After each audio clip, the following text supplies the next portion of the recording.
আসলে দাওয়াত থেকে ওলামা ইকরাম আলাদা হওয়ার বিষয়টা হচ্ছে চিনি থেকে মিষ্টিকে আলাদা করার চেষ্টার একটা ব্যাপার।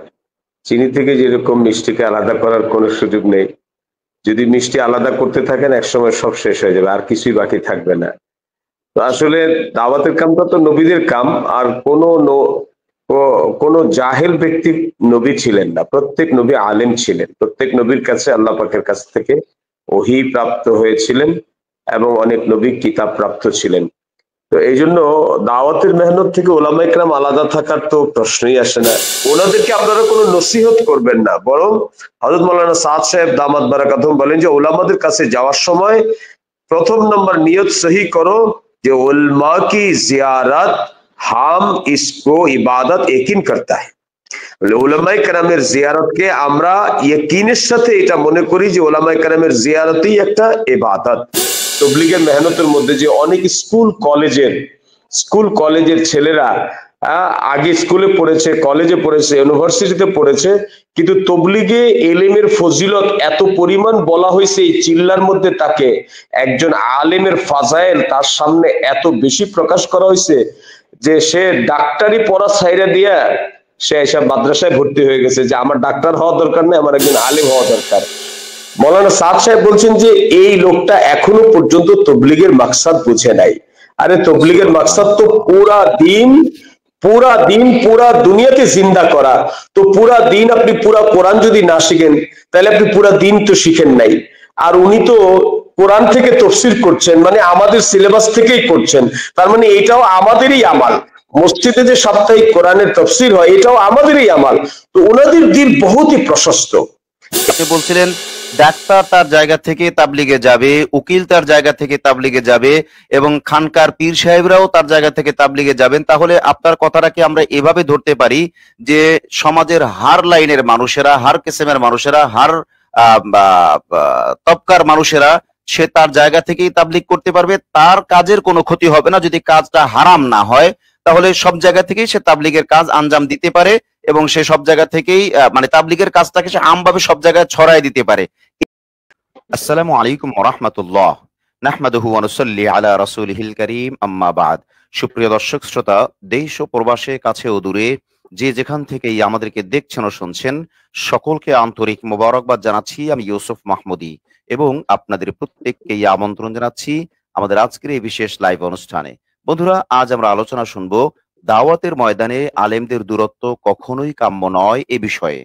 আজ মহতারাম আলোচক হিসেবে রয়েছেন মোহতারাম সফিউল্লাহ মাক্কি হাফিজাহুল্লাহ, যিনি মুগদা বড় মসজিদের সম্মানিত খতিব ও মারকাজুস সুফা আল ইসলামিয়া মাদ্রাসার শাইখুল হাদিস এবং প্রিন্সিপালও বটে।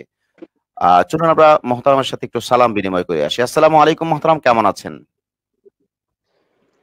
ওয়ালাইকুম আসসালাম ওয়া রাহমাতুল্লাহি ওয়া বারাকাতুহু। জি হযরত, আল্লাহ পাকের মেহেরবানি আমি খুব ভালো আছি, আলহামদুলিল্লাহ। আমরা সকলকে আবেদন করব শেয়ার করার জন্য। প্রথমেই আমরা হযরতের কাছে যাব, শিরোনামের ব্যাপারে হযরতের অভিব্যক্তি জানতে চাইবো যে আসলে দাওয়াতের ময়দানে আলেমদের দূরত্ব কখনোই কাম্য নয় এই ব্যাপারে আপনি একজন বাংলাদেশের শীর্ষস্থানীয় আলেম হয়ে আপনার দৃষ্টিকোণ কি, আপনার খেয়াল কি, আপনি এটাকে কিভাবে ব্যাখ্যা করবেন আলেমদের দূরত্বের ব্যাপারে? জি মোহতারাম। নাহমাদুহু ওয়া নুসাল্লি আলা রাসূলিহিল কারীম। আসলে দাওয়াত থেকে ওলামা ইকরাম আলাদা হওয়ার বিষয়টা হচ্ছে চিনি থেকে মিষ্টিকে আলাদা করার চেষ্টার একটা ব্যাপার। চিনি থেকে যেরকম মিষ্টিকে আলাদা করার কোনো সুযোগ নেই, যদি মিষ্টি আলাদা করতে থাকেন একসময় সব শেষ হয়ে যাবে, আর কিছুই বাকি থাকবে না। তো আসলে দাওয়াতের কামটা তো নবীদের কাম। আর কোন জাহেল ব্যক্তি নবী ছিলেন না, প্রত্যেক নবী আলেম ছিলেন। প্রত্যেক নবীর কাছে আল্লাহ পাকের কাছ থেকে ওহী প্রাপ্ত হয়েছিলেন এবং অনেক নবী কিতাব প্রাপ্ত ছিলেন। তো এই জন্য দাওয়াতের মেহনত থেকে ওলামা ইকরাম আলাদা থাকার তো প্রশ্নই আসে না, এটার কোনো সুযোগ নেই। দাওয়াতের মেহনতের অস্তিত্বই তো ওলামা ইকরাম এবং মূলত মূল হকদারও ওলামা ইকরামই। এটাই প্রতিষ্ঠিত সত্য, যুগ যুগ ধরে এটাই হয়ে আসছে। আমরা শুধু আমাদের নবী পর্যন্ত নয়, একদম সৃষ্টির শুরু লগ্ন থেকে দেখি যে হযরত আদম আলাইহিস সালামকে আল্লাহ তাআলা নবুয়ত দিয়েছিলেন, এবং সৃষ্টিগত ভাবেই, জন্মগত ভাবেই আল্লাহ তাআলা সমস্ত ফেরেশতাদের মধ্যে ওনার সম্মান করেছিলেন, ওনাকে সম্মানিত করেছিলেন ওনার এলিমের কারণে, ওনার মালুমাতের কারণে। এই জন্য দাওয়াতের মেহনত থেকে ওলামা ইকরাম আলাদা হবে, অথবা ওলামাদের থেকে দাওয়াতের মেহনত আলাদা হবে, এরকম চিন্তা ভাবনা, এটা অসুস্থ একটা চিন্তা ভাবনা। এরকম চিন্তা ভাবনা করার কোনো সুযোগ নেই, এগুলো আত্মঘাতী হবে। জি, আপনি শিরোনাম সম্পর্কে জানতে তাহলে চেয়েছিলেন। তাহলে আমরা শিরোনামের সূত্র ধরেই আপনার কাছে কি একটা দাবি করতে পারি বা একটা বিষয় খোলাসা হইতে পারি কিনা, যে তাহলে যদি কখনো কোনো আলেমকে প্ল্যান ও প্রোগ্রাম করে, আমি কোনো মাসলাক, কোনো দল, কোনো ব্যক্তির নাম নিচ্ছি না, এইটা আমি এখন যে প্রশ্নটা করবো এটা আমরা প্রায় সময় দেখতে পাই, অনেক যোগ্য আলেমকে অথবা অনেক দুর্বল আলেমকে অথবা অনেক আলেম এমন আছে যে চ্যানেল প্যানেল সেটিং ফিটিং বোঝে না, সহজ সরল আলেম, এমন আলেমদেরকে বিভিন্ন সময় আমরা দেখি ষড়যন্ত্র করে এবং নিজের কাছের মানুষেরাই দূরে রাখে, সেটা মাসলাকগত কারণে হোক অথবা ব্যক্তিগত কারণে হোক, ব্যক্তিগত ফায়দার কারণে হোক। এই ক্ষেত্রে আপনি কি ব্যাখ্যা করবেন যে একজন আলেম যদি আরেকজন আলেমকে এরকম দূরে রাখে, তাহলে যারা দূরে রাখলেন তারা কতটুকু অপরাধের শিকার হবেন এবং উনি কতটুকু মাজলুম হবেন?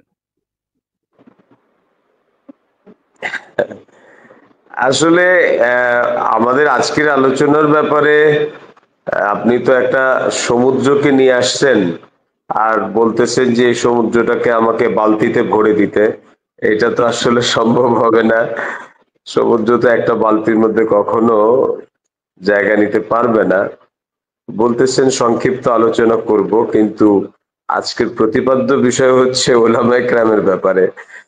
আসলে মহতারাম প্রথম মহতারাম নম্বর মহতারাম, সবিনয় সবিনয় আরজ করব, সংক্ষিপ্তে কিন্তু আপনার সেহাতের কারণে বলা হয়েছে, আপনি যদি কুলাইতে পারেন তাইলে আনলিমিটেড।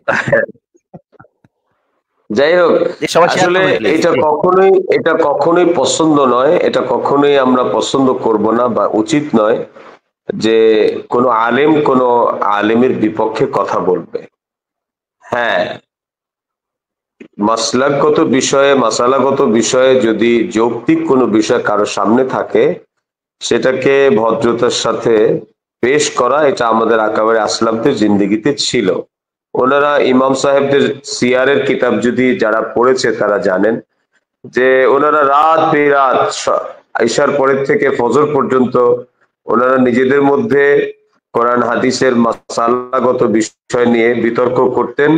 সারা রাত বিতর্ক হইতো, কিন্তু বিতর্ক হইতো দলিল ভিত্তিক, বিতর্ক হইতো যৌক্তিক, এবং বিতর্ক শুধু সত্যকে প্রতিষ্ঠিত করার জন্য হইতো, এক ব্যক্তিকে পরাজিত করার জন্য নয়, এবং এক ব্যক্তি নিজে অন্যের উপরে প্রাধান্য লাভ করার জন্য এই বিতর্ক হইতো না। আর এই জন্য আলেমদের এই বিতর্ককে উম্মতের জন্য রহমত বলা হয়েছে। যদি ওরকম হয় তাহলে তো ঠিক আছে, কিন্তু আজকাল যে চর্চা আমরা দেখতে পাই যে মাইক একটা হাতে পেয়ে গেলে, স্টেজে উঠলে যখন শরীর গরম হয়ে যায়, তখন মানে এমন অশ্রাব্য অশালীন কথাবার্তা আমাদের আহ কিছু ভাই বলে ফেলেন, যাদের জন্য আমার এমন হয়েছে যে আমি তাদের জন্য নামাজ পড়েছি যে আল্লাহ, কথাবার্তা শুনে তো বোঝা যায় কত সুন্দর একটা কণ্ঠ আপনি দিছেন, কারো কারো তেলাওয়াত সুন্দর, কারো কথাবার্তার বেশ যোগ্যতা আছে। এই সামান্য কিছু ব্যালেন্স যদি তাদের হইতো, তাদের থেকে উম্মত আরো কত ফায়দা নিতে পারতো। আমরা যখন আসলে আমাদের মুখের কথাগুলো হচ্ছে, আমি মাঝে মাঝে বলি আমাদের মুখের ভাষা, যে কথা বলা বা বলার যে যোগ্যতা বা জজবা, এটা হলো গ্যাসের চুলার চাবির মতো আর কি। এটা খুব মজবুত থাকতে হয়, এটা ভালো থাকতে হয়, সচল থাকতে হয়। এটা অচল হয়ে গেলে, ঢিলা হয়ে গেলে অসুবিধা। যদি আপনি চাবিটা ঢিলা হয়ে যায় তাহলে আপনি তরকারি পুড়ে যাবে। অনেক মশলা দিয়েছিলেন, খুব ভালো ভালো মশলা দিয়েছেন, খুব ভালো কিছু রান্না করেছেন, কিন্তু যখন খুব তেজ এসে গেছে, খুব বেশি জজবা এসে গেছে আগুনের মধ্যে, তখন এটা একটু চুলা কমায় দিলে আপনার তরকারিটা হেফাজত হইতো। কিন্তু তখন তো অনিয়ন্ত্রিত ছিল চুলা, আগুন এত হয়েছে যে সমস্ত মশলার স্বাদ পোড়ায় দিছে। তো আমাদের অনেক বিজ্ঞ ওলামায়ে কেরামদেরকে আমরা দেখি যে তারা পুরো মজমায় এত সুন্দর সুন্দর বক্তব্য দিয়েছে, কিন্তু শেষে গিয়ে একটু ওই চাবিটা ঢিলা থাকার কারণে পুরা তরকারিটা পুড়ে ফেলছে বেচারা। ওনার এতক্ষণের আলোচনা থেকে উম্মত যে ফায়দা নিত, শেষে মজমার অধিকাংশ লোক এবং এখন সোশ্যাল মিডিয়ার কারণে যারা শুনে অধিকাংশ লোক ওনার প্রতি একটা খারাপ ধারণা নিয়ে মজমা থেকে উঠে আসেন। এই জন্য আমি সম্মানিত ওলামা ইকরামকে বলবো যে আমরা যেহেতু এলেম কোরআন হাদিসের চর্চা করছি, কোরআন হাদিস বিতরণের কাজ করছি, আমাদেরকে আরো ব্যালেন্স হইতে হবে, আমাদের কথাবার্তা অত্যন্ত নিয়মতান্ত্রিক হইতে হবে। আপনার পছন্দ না হইলেও সেই সমালোচনাটাও যেন আপনি ভদ্রচিত ভাবে করেন। সেটা করতে গিয়ে একজন একটা ভুল করে ফেলেছে, আপনি তার সমালোচনা করতে গিয়ে আপনি তাকে একেবারে বেয়াদব, নরাধম, কাফের, গুমরা, ফাসেক, একেবারে নানান মানে অপছন্দনীয় শব্দ ব্যবহার করতেছেন, যেটা আপনার ব্যাপারেও কেউ করলে আপনারও পছন্দ হবে না। এই জন্য অনুরোধ থাকবে। আবার আমি এটাকে একদম পছন্দ করি না, একদম পছন্দ করি না। আখলাক টিভির এই উদ্যোগের কারণে বিশেষ করে নিজামুদ্দিনের অনুসারী এবং আলমী মার্কাজের অনুসারী বা আলমী শুরার অনুসারী, এই দুই অনুসারীদের মধ্যে অনেকটাই কাদা ছুড়েছুড়ি কমেছে, অনেকটাই নিজেদের মধ্যে সৌহার্দ্যপূর্ণ আলোচনা দেখা গিয়েছে। অর্থাৎ একজন আরেকজনকে ফোন করেছেন, কথা বলেছেন, বিভিন্নভাবেই সৌহার্দ্যপূর্ণ আলোচনা। তা আমি একজনকে জিজ্ঞাসা করে ফেললাম যে আপনি কিভাবে বুঝলেন? তখন বলে যে হুজুর আপনি একটু খেয়াল করে দেখবেন যে এইটা যদি না হইতো তাহলে দেখা গেছে যে এর চাইতে আরো বেশি পরিমাণে কাদা ছড়াছড়ি হইতো। অর্থাৎ আমি জিজ্ঞাসা করেছিলাম এখন কি তাহলে নাই? সে বলছে হ্যাঁ আছে। আমি তো জানি মিডিয়ার খবর, তারপর তার থেকে আমি জবানবন্দি নিচ্ছি। তো উনি বলছেন যে হ্যাঁ আছে, বাকি এই সময়ে যেভাবে করে কাকরাইল মার্কাজের আমলের পালাবদল হয়েছে, এতে করে আমরা অনুভব করি যে আরো বেশি পরিমাণে কাদা ছড়াছড়ি হইতো বা বেশি পরিমাণে একজন আরেকজনকে বলা, কটু বাক্য বলা, এগুলো হইতো, সেটা হচ্ছে না, কম হচ্ছে। তার মানে আমরা এই সুসংবাদ নিতে পারি যে আমরা যেহেতু রেজায়ে মাওলা আল্লাহর রাজি খুশির জন্য কাজ করছি, সেহেতু আখলাক টিভির মাধ্যমে একটা সূচনা হলো। ইনশাআল্লাহ আরো বিভিন্ন মিডিয়া করবে, বিভিন্ন ওয়েতে করবে, বিভিন্ন ভাবে করবে, উভয় পক্ষের আলেমরা বসবেন, কাছাকাছি বসবেন ইনশাআল্লাহ।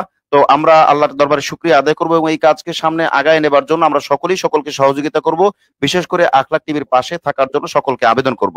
মহতারাম, এই পর্যায়ে আপনার কাছ থেকে আমরা জানতে চাইবো, আলেমদের মাঝে দূরত্বের কারণে আমাদের দাওয়াতের কাজটা কি অপরিপূর্ণই থেকে যাচ্ছে নাকি পরিপূর্ণ হচ্ছে? কারণ অনেক ব্যক্তি হযরত বা অনেক ব্যক্তি বা অনেক মাসলাকের ছোট ছোট কিছু মানুষ, ছোট ছোট কিছু গ্রুপ এইরকম মনে করে থাকেন, মানে তাদের কর্মকাণ্ডে বোঝা যায় ওনারা না হইলে কি হইছে, এনারা না হইলে কি হইছে, এরা না হইলে কি হইছে, বা একই মাসলাকের মধ্যে পাশাপাশি ভাই সে না থাকলে কি হইছে, ডোন্ট কেয়ার, এই যে একটা অবস্থা। তো এই ক্ষেত্রে আমি আপনার কাছে জিজ্ঞাসা করতে চাই, দেখুন এখানে একটা কথা ক্লিয়ার করা প্রয়োজন, আপনি আলেম মানুষ এবং যথাযোগ্য আলেম, আপনি বিষয়টা বুঝবেন যে দাওয়াতের কাজ মূলত আমরা দুনিয়ার কেউ হক আদায় করে, মানে আল্লাহর চাওয়া মোতাবেক, আল্লাহর মানসা মোতাবেক আমরা কেউ করতে পারবো না, এটা ঠিক। কিন্তু তারপরেও আমাদের ওই যে মানে দূরত্বের কারণে, ভাগাভাগির কারণে যে কমতি হচ্ছে, এই ক্ষেত্রে আপনি এটার ব্যাখ্যা কিভাবে করবেন যে ভাগাভাগির কারণে দাওয়াতি কাজ অপূর্ণ থেকে যাচ্ছে নাকি পূর্ণতা পাচ্ছে? একটু সময় নিয়ে বলতে চাই আর কি। আসলে যুগে যুগে দাওয়াতের মেহনত করেছেন হযরত আম্বিয়া আলাইহিস সালামগণ, সকলে আলেম ছিলেন, আল্লাহ তাআলার তরফ থেকে বিশেষ ইলম প্রাপ্ত ছিলেন, কিতাব প্রাপ্ত ছিলেন। এটা হুজুর আকরাম সাল্লাল্লাহু আলাইহি সাল্লামের জামানার পরেও আজকে পর্যন্ত ইসলামের যে আলো আমাদের কাছে আছে, দাওয়াত, তালিম এবং তাজকিয়া, এই তিনটা মাধ্যমে এর সম্পূর্ণ শতভাগ অবদান হযরত উলামায়ে কেরামের। ওনাদের মাধ্যমে আজকে আমাদের কাছে উলামায়ে কেরামের কোরবানি মেহনতের কারণে আমাদের কাছে আজকে আমরা হাদিসের দলিল দিতে পারি। আমাদের কাছে কোরআন এবং ফিকাহের সমস্ত কিতাব তো উলামায়ে কেরামের মেহনত।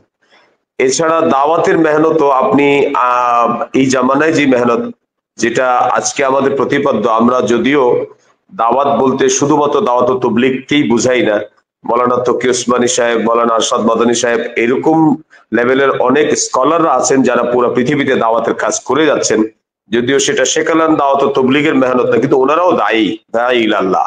কিন্তু আজকে আমাদের আলোচনা যে তাবলীগের মেহনত নিয়ে, এই মেহনতটার সূচনা যার মাধ্যমে হয়েছেন তিনি একজন আলেম ছিলেন, জগৎ বিখ্যাত আলেম হযরত মাওলানা ইলিয়াস সাহেব রাহমাতুল্লাহ আলাইহি। আল্লাহ হযরতের কবরকে নূর দ্বারা ভরে দেন। আমিন। হযরত ইলিয়াস সাহেব রাহমাতুল্লাহ আলাইহি এই মেহনতকে, উনি নিজে একজন বড় আলেম ছিলেন এবং উনি ওই সময় যখন এই কাজটা শুরু করেন তখন থেকে উলামায়ে কেরামকে সাথে নিয়ে উলামায়ে কেরামের পরামর্শ মোতাবেকই এই কাজটা করেছেন এবং পরবর্তীতে ওই একই সিলসিলা এখনো পর্যন্ত এই ধারাবাহিকতা চলছে। আজও পর্যন্ত নিজামুদ্দিন মার্কাজের জিম্মাদার যারা এই কাজকে পরিচালনা করছেন, মৌলানা ইলিয়াস সাহেব রহমতুল্লাহ আলাইহি থেকে আজ পর্যন্ত সবাই উলামায়ে কেরাম, গায়ের আলেম কারো কাছেই এই মেহনতের কামান কখনোই যায়নি, সবাই উলামায়ে কেরামই ছিলেন, এখনো পর্যন্ত উলামায়ে কেরামই আছেন। এবং দাওয়াতের মেহনতের মধ্যে যে সমস্ত সাথীরা আছেন, নিজামুদ্দিন মার্কাজ থেকে এনাদেরকে শেখানো হয়েছে যে হযরত উলামায়ে কেরাম এই কামের মহাপুঁজি। এই কামের মধ্যে বলা হয়, তবলিগের মেহনতের মধ্যে বলা হয় যে যারা তবলিগের তিন চিল্লার সাথী তারা হলো এই কামের পুঁজি, আর যারা তবলিগের সালওয়ালা আলেম, তবলিগের মেহনতের মধ্যে উলামায়ে কেরাম, ওনারা হলেন এই কামের মহাপুঁজি। মাওলানা ইলিয়াস সাহেব রহমতুল্লাহ বলছে, যখন কোনো জামাত আমি বের করি তো আমি ইতমিনান হই যখন এই জামাতের মধ্যে একজন কারি সাহেব থাকেন আর একজন মৌলানা সাহেব থাকেন। কারি সাহেব যেন জামাতের সবাইকে কোরআন কারীম শিক্ষা দিতে পারেন, আর একজন মৌলানা সাহেব তিনি যেন জামাতের সব সাথীদেরকে শরীয়তের জরুরি মাসলা মাসাইল শিক্ষা দিতে পারেন। তো এই মেহনতের মধ্যে মৌলানা ইলিয়াস সাহেব রহমতুল্লাহ আলাইহি থেকে শুরু করে আজ পর্যন্ত কখনোই এই মেহনতকে, মেহনত করনে ওয়ালাদেরকে ওলামাদের থেকে দূরে রাখা হয়নি, এবং ওলামাদের থেকে দূরত্ব তৈরি হইতে পারে এমন কোন জুমলা এদেরকে শিখানোই হয়নি। বরং আপনি দেখবেন যে ইহতেমামের সাথে যখন কোথাও জামাত যায়, হেদায়েতের কথা বলে দেওয়া হয় এইভাবে যে জামাত গিয়েই প্রথম 2-3টা জামাত গশতের জামাত বের করেন, তার মধ্যে একটা জামাত সর্বপ্রথম স্থানীয় মসজিদের ইমাম, মাদ্রাসার শিক্ষক, অথবা ওই এলাকার কোনো পীর বুজুর্গ, মাশায়েখ, উলামায়ে কেরাম যারা আছেন তাদের কাছে পাঠানো হয়।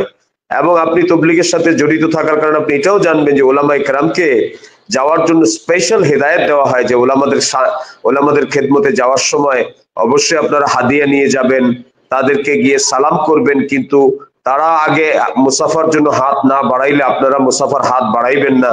আর আলেমদেরকে গিয়ে সম্মানের সাথে তাদের সাথে কথা বলবেন, ওনারা যদি কথা শুনতে আগ্রহী হয় তো পৃথিবীর কোথায় কি তবলিগের কাজ হচ্ছে, তবলিগের কাজের মাধ্যমে কোথায় বেনামাজি নামাজি হয়েছে, সুদখোর সুদ ছেড়ে দিছে, ঘুষখোর ঘুষ ছেড়ে দিছে, কোথায় কাফের মুসলমান হয়ে গেছে, কোথায় গুন্ডা মাস্তান জিন্দিগি বদলাইছে, এই ধরনের কারগুজারিগুলো শুধু শোনাবেন যখন ওনারা শুনতে চাইবে।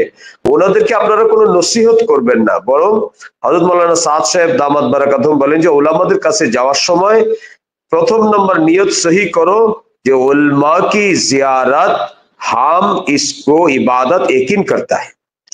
উলামায়ে কেরামের জিয়ারতকে আমরা ইয়াকিনের সাথে এটা মনে করি যে উলামায়ে কেরামের জিয়ারতই একটা ইবাদত, এই নিয়তে যাও। এবং উলামায়ে কেরামের ইলম থেকে ফায়দা হাসিল করার নিয়তে উনি ওনার কাছে কি এমন ভাবে বসো যাতে উনি যদি ইচ্ছে করেন তোমাকে কিছু নসিহত করবেন, ইলম থেকে, ওনার ইলম থেকে কোনো ফায়দা পৌঁছাইতে চান, সে যেন পৌঁছাইতে পারে। অর্থাৎ তাকে তুমি বুঝাইবার জন্য, তাকে তুমি তবলিগে নেওয়ার জন্য, দাওয়াত দেওয়ার জন্য নয়, বরং ওনার কাছে যাও ইবাদতের নিয়তে, যে ওনাকে দেখলে ইবাদত। এবং এই ক্ষেত্রে আমি বহুবার মাওলানা সাদ সাহেবকে এই কথা বলতে শুনছি যে কোনো আলেমকে দেখতে গেল সে কেমন যেন কোনো নবীকে দেখতে গেল, যে কোনো আলেমের সাথে বসলো কেমন যেন সে কোনো নবীর সাথে বসলো, যে কোনো আলেমকে খানা খাওয়াইলো কেমন যেন সে কোনো নবীকে খানা খাওয়াইলো। এই জন্য ওলামায়ে কেরামকে মহব্বত করতে হবে, ওলামায়ে কেরামের কাছে যেতে হবে, এইগুলো কিন্তু স্পেশালি হেদায়েত বলে দেওয়া হয়।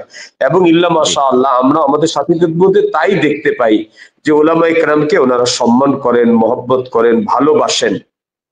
যদি আপনি বিচ্ছিন্ন ঘটনার কথা বলেন তো বিচ্ছিন্ন ঘটনা কিছু ঘটতেই পারে, প্রেক্ষাপট ভিন্ন হইতে পারে, বিভিন্ন প্রেক্ষাপট এমন হয়েছে যে বিচ্ছিন্ন কিছু ঘটনা ঘটতে পারে, কিন্তু আপনি বিচ্ছিন্ন ঘটনার উপরে সিদ্ধান্ত নিতে পারেন না।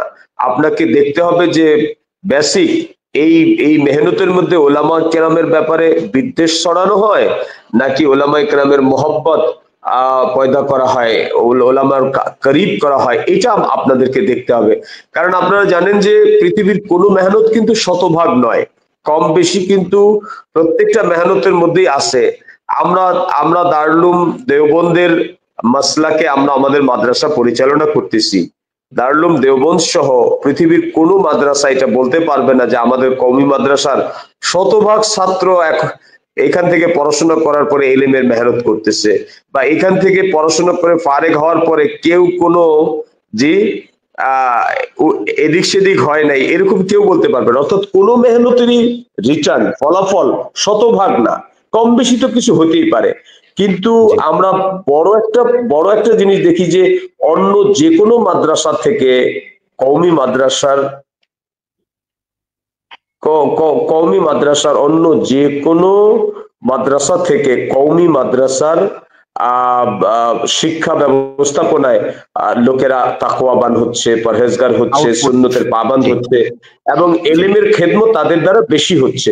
তো এরকমই বলবো, যে কোনো দলের মধ্যেই আপনি যদি শতভাগ তাকাইতে যান তাহলে শতভাগ একমাত্র মোহাম্মদ রাসূলুল্লাহ সাল্লাল্লাহু আলাইহি ওয়াসাল্লাম ছাড়া আর কারো কাছে পাওয়া যাবে না।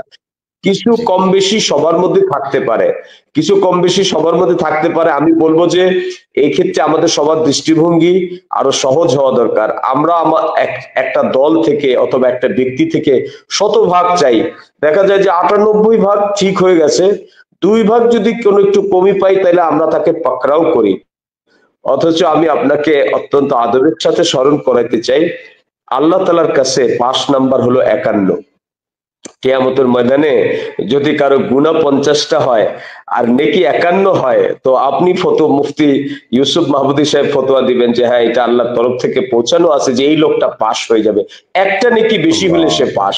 তো আল্লাহর কাছে 5 নাম্বার 51, কিন্তু আমরা বান্দাদের কাছে 100% নাম্বারকে আমরা তলব করি যে তোমার মধ্যে এতটুকু কম কেন হইলো, 1 নাম্বার কম হইলো কেন। তো আমরা যদি একটু সহজ ভাবে নেই তাহলে সহজ। তো এই জন্য বলবো যে উলামায়ে কেরামের ব্যাপারে দাওয়াত ও তবলিগের মেহনতের মধ্যে সাথীদেরকে যে পরিমাণ ইহতেমামের সাথে শিখানো হয়, এবং আমাদের সিলেবাসটাই দেখেন, আমাদের যে কিতাব সেখানে ইলমের একটা অধ্যায় আছে আলাদা, আলিমদের সম্মান করার ব্যাপারে সাহাবায়ে কেরামের হায়াতুস সাহাবার মধ্যে আছে, মুনতাখাব হাদিসের মধ্যে আছে, এবং আপনার ফাজাইল আমালের মধ্যে আছে। তো কোরআনের চ্যাপ্টার শুনে শুনে এখানে এই পরিমাণ এলেমের ফাজাইল শোনানো হয় তবলিগের মেহনতের মধ্যে, যে অনেক স্কুল কলেজের ছেলেরা আগে স্কুলে পড়েছে, কলেজে পড়েছে, ইউনিভার্সিটিতে পড়েছে, কিন্তু তবলিগে এলেমের ফজিলত এত পরিমাণ বলা হয়েছে এই চিল্লার মধ্যে, তাকে একজন আলেমের ফাজাইল তার সামনে এত বেশি প্রকাশ করা হয়েছে যে সে ডাক্তারি পড়া ছাইরা দিয়া সে এসব মাদ্রাসায় ভর্তি হয়ে গেছে যে আমার ডাক্তার হওয়া দরকার নেই, আমার একজন আলেম হওয়া দরকার। তো যদি এই তবলিগের মেহনতের মধ্যে, তাই এইখান থেকে আন্দাজ করা যায় যে এলিমের অধ্যায়টা এবং আলেমদের সম্মানটা কি পরিমাণ এখানে আলোচনা করা হয়। আমার কাছে হাজার হাজার নজির আছে। বিশ্ব বরেণ্য আলেম মুফতি তারিক জামিল সাহেবের কথা সারা পৃথিবীর মানুষ জানে যে উনি মেডিকেলের ছাত্র ছিল। এটা শুধু পাকিস্তান যেতে হবে না, আমাদের বাংলাদেশেও এরকম শত শত আলেম আছে যারা আগে স্কুল কলেজে পড়তো, কিন্তু তবলিগে যাওয়ার পরে তারা ইলমের ফজিলত, আলেমের ফাজাইল, আলেমের সম্মান সম্পর্কে তারা অবগত হন এবং তারা নিজেরা মাদ্রাসা শুরু করেছেন। অনেকে যারা বয়োজ্যেষ্ঠ হয়ে গেছে তারা ইলমের ফাজাইল শুনতে শুনতে অন্তরে ব্যথা নিয়েছেন, কিন্তু আলেম হইতে পারতেছেন না, তখন নিজের বাপের সম্পদ থেকে কিছু জমি দিয়ে দিছে, বলে এখানে একটা মাদ্রাসা বানায় দিলাম। আমি তো আর হইতে পারলাম না। কেউ নিজের ছেলেকে মাদ্রাসায় দিয়ে দিছে, কেউ নিজে দেখা গেল যে চাকরি করতেছে। আমি এক ভাইকে চিনি, আমার সাথে আমার মুসল্লি, সে বলতেছে আমাকে যে হযরত আমি একটা বেকারিতে চাকরি করি, কিন্তু আমার 18 পারা কোরআন শরীফ মুখস্থ হয়ে গেছে। তারপরে এটা কিভাবে সম্ভব? বলে আমি তবলিগে গেছিলাম, সেখানে গিয়ে আমি এই পরিমাণ কোরআন হেফজ করা এবং আলেম হওয়ার ফাজাইল শুনছি যে আমার অন্তর আর মানতেছে না। এখন আমি 3 জিলদ কোরআন শরীফ পড়ছি, আর একজন মৌলানা সাহেবের সাথে চুক্তি করেছি, উনি আমাকে প্রথমে পুরা কোরআন শরীফ নাজেরা শিখাইছে। আমি সকালবেলা ঘরে 2 ঘন্টা পড়ি, অফিসের গাড়ি আসলে গাড়িতে বাসে তো বসেই থাকি 1-1.5 ঘন্টা, তখন ছোট্ট একজন কোরআন শরীফ পকেটে নিয়ে নিছি, এইটা নিয়ে আমি গাড়িতে পড়তে থাকি। অফিসে যখন কাজ না থাকে একটু টেবিলে একজন কোরআন শরীফ রাখছি, একটু দেখি। অফিস থেকে ফিরে এই প্রায় 7-8 বছরে আমি 18 পারা মুখস্থ করে ফেলেছি। তো এই যে দাওয়াতের মেহনতের ময়দানে এলিমের গুরুত্ব এবং আলেমের গুরুত্ব এই পরিমাণ আলোচনা হয় যে যে কোনো একটা মানুষ যে কোনো পেশা থেকে সে তবলিগে আসার পরে সে নিজেকে আলেম হিসেবে তৈরি করার জন্য, আলেম হওয়ার জন্য সে অস্থির হয়ে যায়, এলেম হাসিল করে। এবং ওলামায়ে কেরামের সামনে কাদের তাদের জীবনের সবচেয়ে কি বলবো মানে সবচেয়ে দামি সম্পদ তাদের সন্তান। আমি আপনার কয়েকদিন আগে একটা সাক্ষাৎকার দেখতেছিলাম যে একজন পুলিশের অফিসার ওয়াহিদুজ্জামান সাহেব, উনি বলছেন আমি পুলিশের অফিসার কিন্তু আমার 3টা বাচ্চা আমি মাদ্রাসায় পড়াচ্ছি। তো এগুলো কিন্তু যদি দাওয়াতের মেহনতের ময়দানে উলামায়ে কেরামের সম্মানের ব্যাপারটা ওরকম গুরুত্বের সাথে লোকদেরকে শেখানো না হইতো, তাহলে কিন্তু কখনোই এই লোকগুলোর ভিতরে এইরকম আগ্রহ মানে উৎসাহ উদ্দীপনা তৈরি হতো না। দ্বিতীয় নম্বর বিষয়টা হলো যে দাওয়াতের ময়দানে, দাওয়াতের মেহনতের ময়দানে এলেমের বিষয়টাকে ব্যাপক করার জন্য আপনি জানেন যে প্রত্যেক মসজিদের মধ্যে তালিমের হালকা হয়। গত কয়েক বছর থেকে হযরত মাওলানা সাদ সাহেব বলছে যে দেখো ভাই, আমরা যে মাদ্রাসার মধ্যে আছি এখানে তো নির্দিষ্ট কিছু বাচ্চারা শুধু মাদ্রাসায় আসে, পড়াশোনা করে, কিন্তু মসজিদে যখন আমরা তালিম করি সেখানে ব্যবসায়ী, কৃষিজীবী, চাকরিজীবী, রিটায়ারমেন্ট সব ধরনের লোক সেখানে মসজিদে উপস্থিত থাকে। তোমরা সেখানে ফাজাইলের তালিম যেমন করো, ফাজাইল আমাল, মুনতাখাব হাদিস, পাশাপাশি হযরত উলামায়ে কেরামের খেদমতে হাজিরে দিয়ে তাদের মূল্যবান সময় থেকে কিছু সময় তোমরা ওই তোমাদের তালিমের সময় নেও। হযরত আলেম উলামায়ে কেরামদের মধ্যে মুনাসিব যারা তাদেরকে পাশে বসাও, যাতে করে এই যে ফাজাইলের তালিমে যারা বসে এদের মধ্যে যখন কোনো আমাল করার আগ্রহ তৈরি হবে, পিপাসা তৈরি হবে, সেজন্য তার প্রয়োজনীয় মাসালা ওই আলেমের থেকে শিখে নিতে পারে। ওলামায়ে কেরামের কাছ থেকে যেন সে এই মাসলাটা শিখে নিতে পারে যে হ্যাঁ হযরত আমি এই আমলটা কিভাবে করব, অথবা শরীয়তের এই হালাল হারাম, পাক না পাক, জায়েজ না জায়েজ। কেননা কিতাবুল বুয়ু আমরা পড়েছি, কিন্তু ব্যবসা যারা করতেছে তারা কেউ মাসলা মাসাইল সংক্রান্ত, ব্যবসা সংক্রান্ত কোনো ইলম কিন্তু তারা হাসিল করে নাই। এবং আমাদের এই দাওয়াতের মেহনতের মধ্যে কিন্তু উলামায়ে কেরামের মজমাতে আমি একাধিকবার এই কথা হযরতকে বলতে শুনেছি যে আমাদের এই মেহনতের মাকসাদ হলো সমস্ত তবকা কিভাবে ইসলামের উপরে চলবে সেই ইলম তো উলামায়ে কেরাম হাসিল করছে, কিন্তু তাদের কাছে ইলম তো পৌঁছানো দরকার। আমরা পিছনে সিয়ারের কিতাবে দেখেছি যে একজন নাপিত সে ইমাম আবু হানিফা রাহমাতুল্লাহ আলাইহিকে বলতেছে মিনার মধ্যে হালাকের সময় যে আপনি কিবলার দিকে হয়ে ফিরে বসেন আর আপনি তালবিয়া পড়তে থাকেন আর আপনার ডান দিকটা আমার সামনে করেন, আমি যতক্ষণ আপনার চুল কাটতে থাকবো আপনি তালবিয়া পড়তে থাকবেন, এটা সুন্নাত। আর চুল কাটা হয়ে গেলে আমি আপনাকে চুলগুলো জমা করে দিব, এটা নিয়ে আপনি দাফন করে দিবেন, এটাও সুন্নাত। ইমাম আবু হানিফা রাহমাতুল্লাহ আলাইহি তো উনি চিনতেন না। ইমাম আবু হানিফা রাহমাতুল্লাহ আলাইহি বললেন যে বেটা তোমাকে তো অনেক বুদ্ধিমান মনে হয়, কে তুমি? বলে আপনি ওকে চিনলেন না, আমি আব্দুল্লাহ ইবনে মাসউদের গোলাম ছিলাম। তো হযরত সাহাবায়ে কেরাম তো নিজেদের গোলামদেরকে পর্যন্ত আলেম বানায় ফেলছিলেন। তো আমাদের এই মেহনতের দ্বারা মাকসাদ হচ্ছে যে হযরত উলামায়ে কেরামের সাথে সাধারণ মানুষ এই পরিমাণ সম্পৃক্ত হবে, একজন কুলি, একজন একজন একজন কামার, একজন মুচি, একজন ব্যবসায়ী, একজন চাকরিজীবী, একজন কৃষিজীবী, যে কোনো পেশাজীবী, প্রত্যেক ব্যক্তি যেন তার পেশার এলেমটা সে শিখে নিতে পারে। উলামায়ে কেরামের সাহচর্য ছাড়া এটা কখনো সম্ভব না। এবং হুজুর আকরাম সাল্লাল্লাহু আলাইহি সাল্লাম উম্মতের কোনো মাসলাকে, কোনো সমস্যাকে সমাধান না দিয়ে যাননি। এক ব্যক্তি নবীজির কাছে এসে বলেন, ইয়া রাসূলুল্লাহ, আগে তো আমি শিকারী ছিলাম, আমার এই শিকারী বাস পাখি দিয়ে এবং কুকুর দিয়ে আমি শিকার ধরে খাইতাম, এখন আমি মুসলমান হয়ে গেছি, এখন আমি কি করব? আমি কি আমার পেশা ছেড়ে দিব?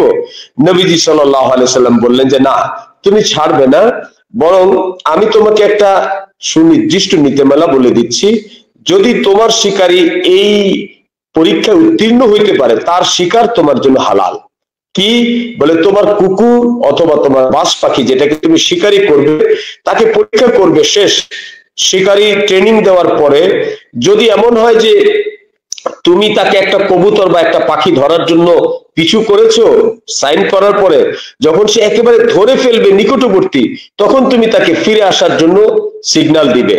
যদি তখন সে না ধরেই তোমার কাছে চলে আসে তাহলে বুঝতে হবে সে তোমার জজবায় ধরতেছিল। আর তুমি ফিরে আসার সিগন্যাল দেওয়ার পরেও যদি সে সেটাকে ধরে নিয়ে আসে, তাহলে বুঝতে হবে সে সেটা তোমার জন্য ধরে নাই, সে সেটা নিজের জন্য ধরছে। সুতরাং ওই পাখি, ওই শিকারী পাখি বা ওই কুকুরের শিকার তোমার জন্য তখন হালাল হবে। আমি এটা বলার উদ্দেশ্য হচ্ছে যে মানুষের আমাদের দুনিয়ার জীবনে এমন অনেক পেশা আছে যেগুলো আনুখা, হঠাৎ হঠাৎ, বহু প্রচলিত নয়।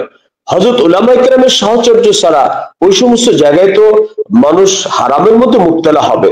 এই জন্য জীবনের প্রত্যেকটা মুহূর্তে দাওয়াত ও তাবলীগের মেহনত একটা বিশাল বড় কাম। এটা তো অনেক বড় কাম। বলছে ছোট ছোট কোনো বিষয়েও হযরত উলামায়ে কেরামের সাহচর্য ব্যতীত, হযরত উলামায়ে কেরামের পরামর্শ ব্যতীত মানুষ তো আল্লাহ তাআলার সন্তুষ্টি পথে চলতে পারবে না। এই জন্য দাওয়াতের মেহনতের মধ্যে শতভাগ উলামায়ে কেরামের শিরকত করা জরুরি। এবং আমি একটা বিষয়ে অত্যন্ত গুরুত্বের সাথে এখানে আপনার সামনে নোট করতে চাই, অনুরোধও করতে চাই, এটা আপনি আমার তরফ থেকে একটা দাওয়াত মনে করতে পারেন, যে অনেক উলামায়ে কেরামের সাথে আমি কথা বলেছি, যেহেতু আমি মাহফিলও করি, মাহফিল গুলোতেও যাই, এবং আমার খানকা আছে, বিভিন্ন পীর সাহেবরাও আমার কাছে আসেন, আমিও যাই।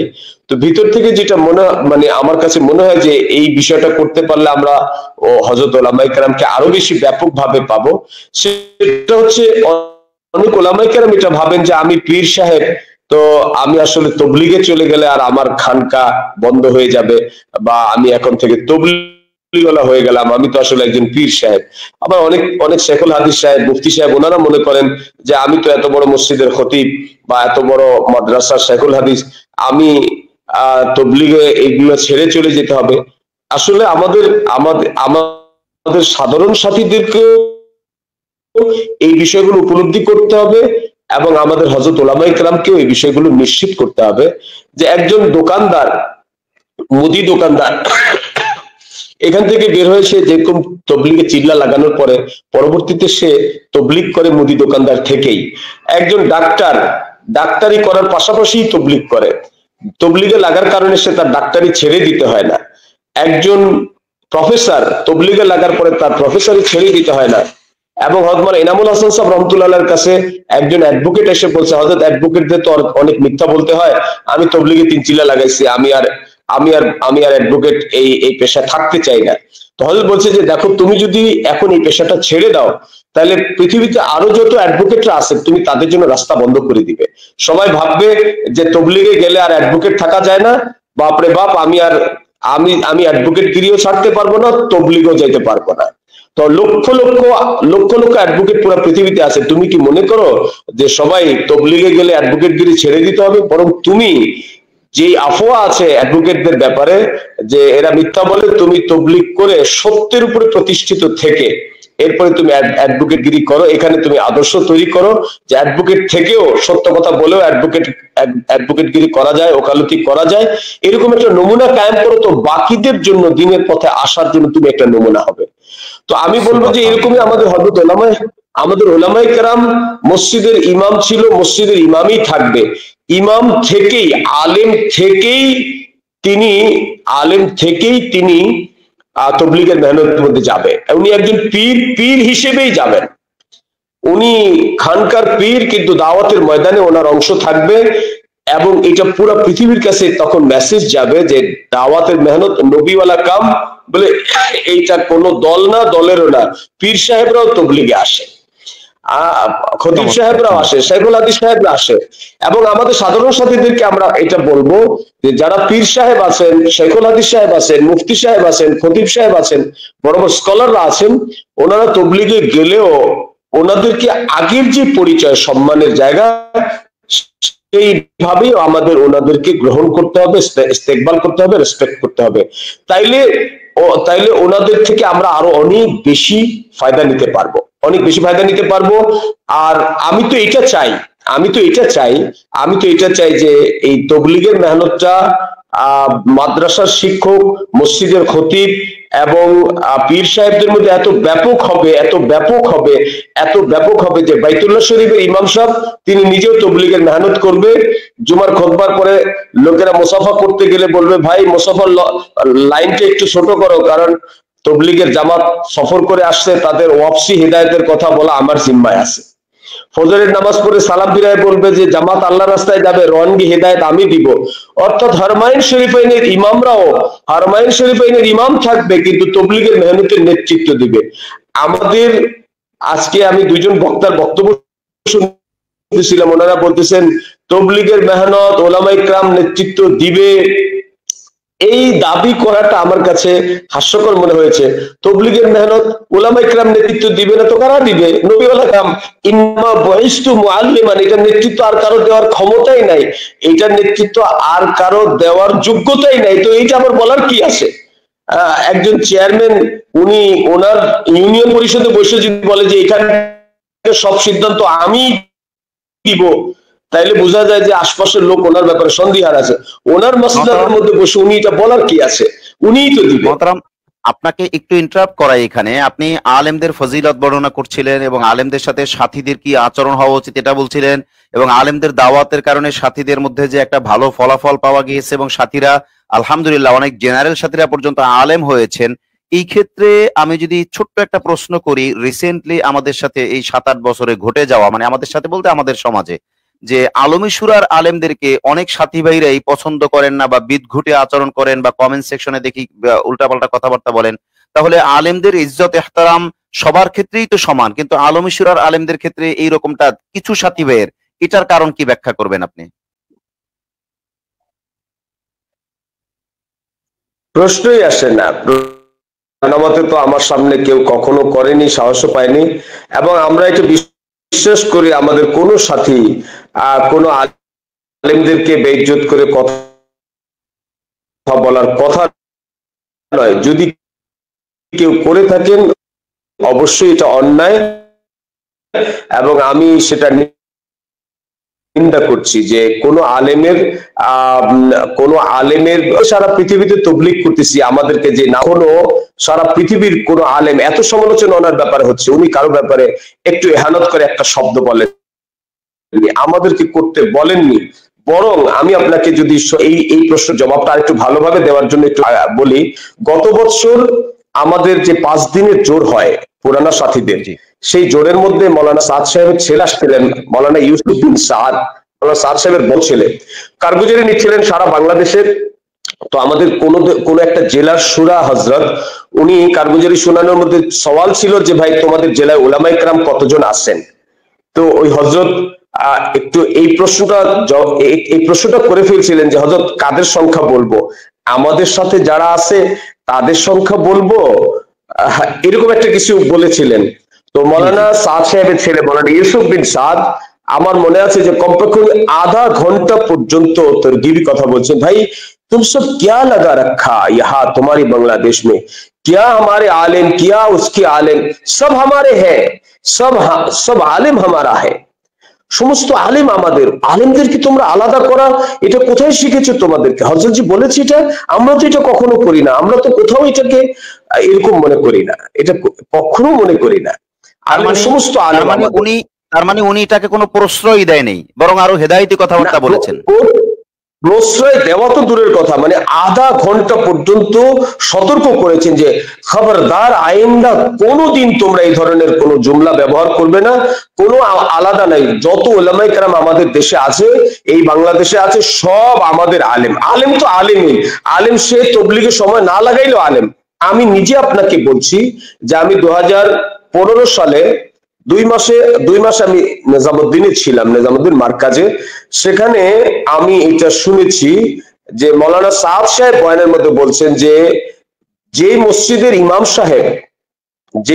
ইমাম সাহেব তবলিগে একদিনও সময় লাগান নাই, কিন্তু উনি মসজিদে কোরআনে কারীমের তাফসীর করেন। তো এইটা যদি আমাদের কোন তবলিগের সাথী মনে করেন যে এটা আমাদের তবলিগের আমাল নয়, মৌলানা সাদ সাহেব বলছেন যে এই লোকটা এখনো পর্যন্ত তবলিগের মাকসাদ বুঝে নাই।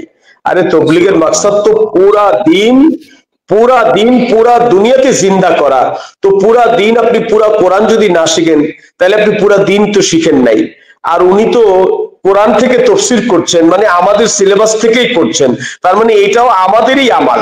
মসজিদে যে সাপ্তাহিক কোরআনের তাফসীর হয় এটাও আমাদেরই আমাল।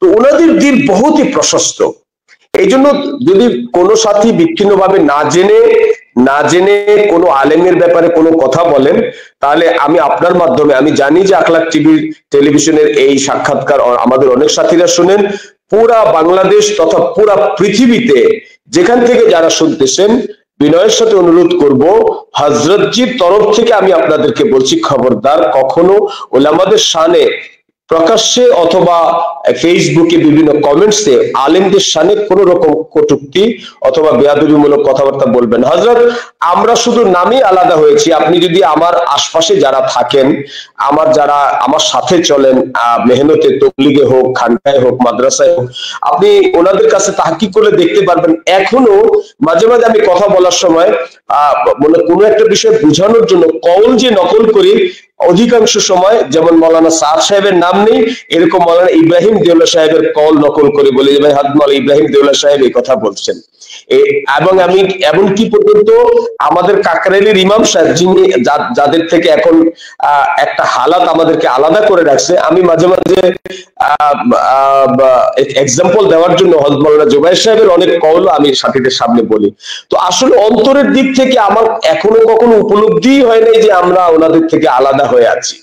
আমি নিজেকে একই সাথে ভাবি, কিন্তু মেহনতের ব্যাপারে একটা মশওয়ারায় যেহেতু মার্কাজের সাথে আমরা চলি, সেই হিসেবে আমাদের আমালগুলো তকসিম হয়ে গেছে।